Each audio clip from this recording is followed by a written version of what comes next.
Welcome to Verbalay. This year, the theme for International Yoga Day 2023 is Yoga for Vasudhaiva Kutumbakam, effectively encapsulating our collective aspiration for one earth, one family, and one future. International Yoga Day is a global observance celebrated annually on 21st June. It is a day dedicated to promoting the practice of yoga and its many benefits for physical, mental, and spiritual well-being. The day holds significance as an opportunity for people around the world to come together and embrace the ancient wisdom of yoga.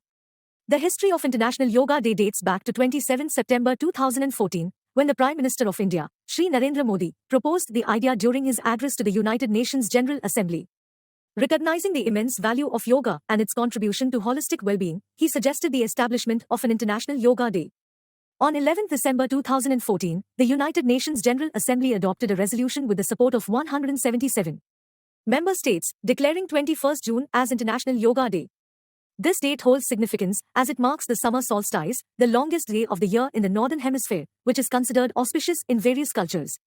Over 1.25 lakh people attended the International Yoga Day event in Surat and the Yoga Day event led by Prime Minister Narendra Modi at the United Nations headquarters in New York on 21 June 2023. Wednesday both set a new Guinness World Record.